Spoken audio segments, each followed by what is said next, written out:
Кешкі асқа бір бокал шарап ішіп демалсыз. Бәрі тамаша басталған еді. Бірақ түн ортасында кеуде тұсындағы үрей мен жүректің атқақтап соғуынан ояндыңыз ба? Немесе мерекелік дастарханнан соң таңертең қан қысымымыз 160-қа секірді ме?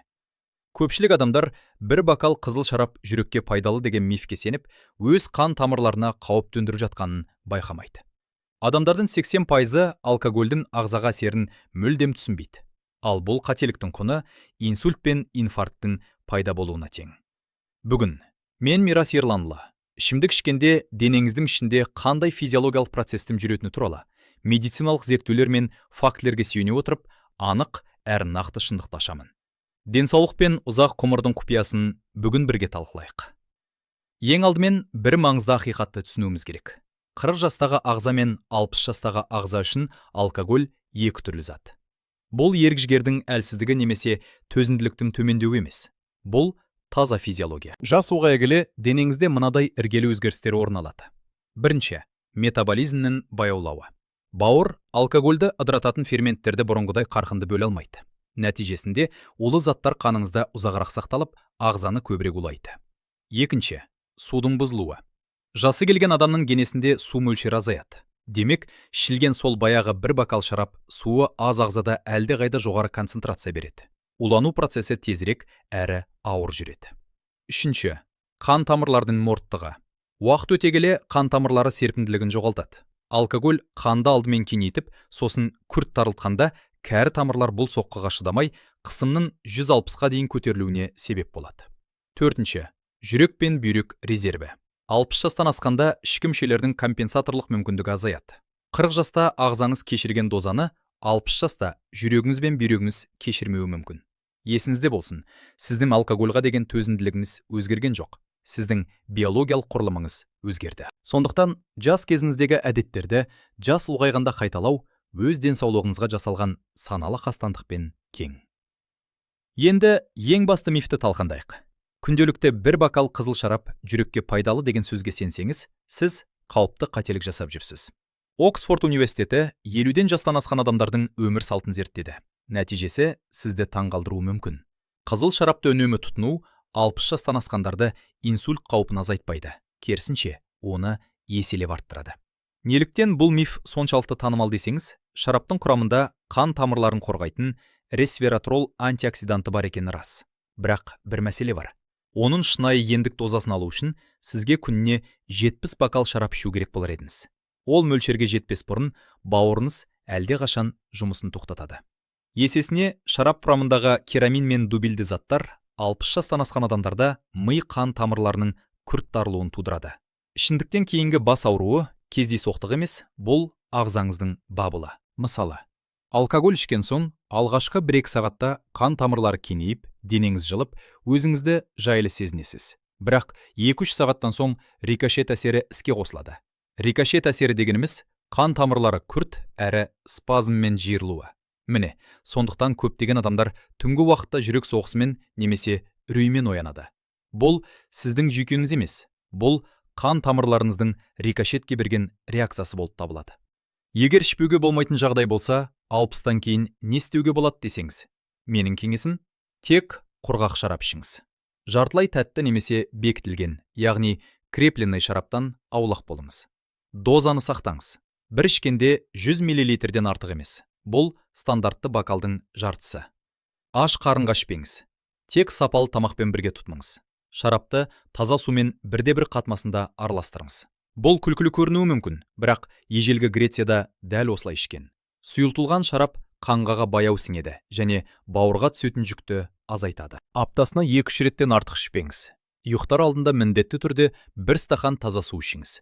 Бұл таңертеңгі бас ауруы мен ісінудің алдын алады. Көпшілік адамдар ақ пен қызыл шарап қан тамырларына бірдей әсер етеді деп ойлайды. Бұл үлкен қателік. Гарвард университеті жүргізген зерттеуі қызықты деректі ашты. Аз мөлшерде ақ құрғақ шарап таңдағандар қызыл шарап ішкендермен салыстырғанда түнгі қысым секіруіне, гипертониялық кризге сирек ұшыраған. Ақ шараптың құрамында ми қан тамырларын тарылтатын тирамин мен агрессивті дубильді заттар жоқ. Сонымен қатар, онда қант мөлшері айтарлықтай аз. Нәтижесінде қан тамырлары мұндай сусынға сабырлы жауап береді. Ал біз айтқан қауіпті рикошет әсері жеңіл өтеді. Келесі, алкогольді сусын сыра. Сырада алкоголь аз, оның не зияны бар деп ойлауыңыз мүмкін. Дәл осы сенім оны одан ары қауіпті ете түседі. Джонс Хопкинс университеті зерттеулері бойынша, күніне небәрі 300 мл-ден артық сыра ішетін жандарда жүрек жеткіліксіздігінің қаупі 47%-ға жоғары екені дәлелдеді. Медицинада сыра жүрегі немесе өгіз жүрегі деген ұғым бар. Елестетіп көріңізші, ескі шарды қайта-қайта үрлей берсеңіз, резеңке созылып, бастапқы пішініне оралуды тоқтатады. Дәл осы процесс сіздің жүрегіңізде жүреді. 1-2 литр сыра ішкен сайын жүрек зор сұйықтықты қысқа уақытта айдауға мәжбүр болады. Жүрек қабырғалары созылады, жұқарады және уақыт өте келе сол ескі резеңкедей жансыз болып қалады. Сыраның құрамында фитоэстрогендер, өсімдік текті аналық гормондар бар. 60 жастан асқан ер адамдарда олар басты еркек гормоны тестостеронды басады. Бұл созылмалы әлсіздікке, апатияға және сыра ішінің өсуіне әкеледі. Ал әйелдер үшін фитоэстрогендер дененің ісінуіне және лимфа жүйесінің бұзылуына себепкер. Сыра ағзадан жүрек үшін аса маңызды калий мен магнийді белсенді түрде жуып шығарады. Бұл минералдарсыз жүрек өз ырғағын сақтай алмайды. Нәтижесінде аритмия басталады. Егер сырадан бас тарта алмасаңыз, күніне 350 мл-ін, яғни бір кіші стақаннан асырмаңыз. Тек тірі, консервантсыз өнімді таңдаңыз. Жоғалтқан калий мен магнийдің орнын басу үшін ас мәзіріне банан, кепкен өрік және жаңғақтарды міндетті түрде қосыңыз. Есте сақтаңыз, сыра бұл жай ғана сусын емес, бұл сіздің жүрегіңіз бен гормоналды жүйемізге жасалатын үлкен сынақ. Келесі алкогольді сусын, арақ пен коньяк. Олар қан тамырлар үшін ең ауыр сынақ. Стэнфорд университетінің зерттеуі бойынша, небәрі 30 граммнан асатын күшті ішімдік қорғаныс қабатын бұзады. Қалыпты жағдайда қан жасушалары бір-бірінен теріс заряд арқылы тебіліп, қан тамырлар ішінде еркін қозғалады. Бірақ алкоголь бұл зарядты жояды. Нәтижесінде эритроциттер өзара жабысып, жүзім шоғыр секілді ұймалар түседі. Ірі артериялар кеңейіп, сіз өзіңізді жайлы сезінгеніңізбен мидың, бүйректің және көздің ең ұсақ капиллярлары сол сәтте осы микроұймалармен бітеліп қалады. Тіндер оттегімен қорексіз қалып, аштық жариялайды. Бұл қан тамырларының іштен бұзылуы. Көрінбейтін, ауырмайтын, бірақ күнделікті қайталанатын процесс. Егер күшті ішімдік ішуді таңдасаңыз, мына 3 ережені сақтаңыз. 30 граммнан артық емес. Бұл бір кішкентай рюмка ғана, стакан емес. Алкоголь ішкенде тұзды және тым майлы тағамдардан бас тартыңыз. Тұз ағзада суды ұстап тұрады, ал алкоголь оны жасушалардан тартып алады. Бұл екеуі қосылғанда қан тамыр қабырғаларына зор қысым түседі. Жылыну немесе стрессті басу үшін ішімдікке жүгінбеңіз. 60 жастан асқанда мұндай күрт ауытқулар қан тамырлар үшін сыни жүктеме болып табылады. Есімізде болсын, 60 жастан кейінгі әрбір өткен жыл сайын бауырыңыз алкогольді баяуырақ өңдейді. Бұл сіздің ерік-жігеріңіз емес, бұл биологиялық сағаттың жұмысы. Алкоголь ағзадағы судың ұлы тонаушысы. Ол сұйықтықты жасушалардан тікелей тартып алып, жасушааралық кеңістікке лақтырады. Нәтижесінде жасырын ісінулер пайда болып, қан қоюланады. Торонто университетінің жүргізген зерттеуі бойынша, ішімдіктен кейін небәрі 2 стақан су ішкен адамдарда түнгі қысымның секіру қаупі 3 есеге азайған. Ешқандай дәрісіз, тек қана таза судың күшімен. Менің кеңесім, алкоголь ішкен соң 1 сағат күтпестен 1 стақан су ішіңіз. Ұйықтар алдында 2 стақан су бұл сіздің түнгі қорғанысыңыз. Таңертең кофе немесе шайға дейін тағы 1 стақан су ішіңіз. Қарапайым есеппен жүрміз. Алкогольдің әр порциясына 2 стақан су. Алкоголь ішкенде не жеу керек деп сұрасаңыз. Йейл университетінің зерттеуі бойынша, алкогольді майлы ет пен тұзды тағаммен ішкендерде қан қысымының көтерілуі көкөніс таңдағандармен салыстырғанда 40%-ға жоғары болған. Неліктен тұз алкогольмен бірге қауіпті?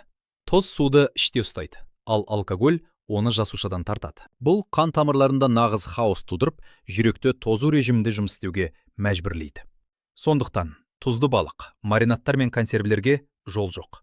Оның орнына жаңа піскен көкөністер, жасымық, аздаған қатты ірімшік пен жаңғақтарды таңдаңыз. Магний – қан тамырларының басты қорғаушысы. Магнийсіз қан тамырлары босамси алмай, спазмға ұшырайды. Ал алкоголь ағзадағы онсыз да аз магнийді жуып шығарады. Тұйық шеңбер пайда болады. Магний азаяды, қан тамыры жиырылады, қан қысымы артады. Менің кеңесім, той думаннан кейін бірнеше кепкен өрік немесе банан жеңіз. Олар калий мен магнийге бай. Дәріханадағы қарапайым магний B6 дәрісін ескеріңіз. Кез келген алкогольден кейін ұйықтар алдында бір таблетка ішу бұл табиғи спазмолитик. Ол қан тамырларыңыздың түнгі спазмға кетуіне жол бермейді. Таңертең басыңыз ашық, қан қысымыңыз қалыпты, денеңіз жеңіл болады. Оянған соң аш қарынға бір стақан жылы суға жарты лимон шырыны мен бір шымшым куркума қосып ішіңіз. Куркумин қан тамыр қабырғасындағы қабынуды басады, ал лимон қанды дәруменмен байтады. Бұны небәрі 7 күн жасап көріңіз. Энергияңыз бен ой ашықтығыңыз қалай өзгергенін байқайсыз. Қартаю табиғи процесс, бірақ тамырлық апат үкім емес. Ережелерді білсеңіз, қан тамырларыңыз кез келген жаста мықты бола алады. Білімі бар адам, қаруланған адам. Жақындарыңызбен бөлісіңіз, олардың да амандығы біз үшін маңызды. Егер ақпарат пайдалы болса, лайк басып каналға жазылыңыз. Пікір қалдыруды ұмытпаңыз. Бүгін сіз үшін ең маңызды жаңалық қандай болды? Өзімізді күтіміз. Сау болыңыз.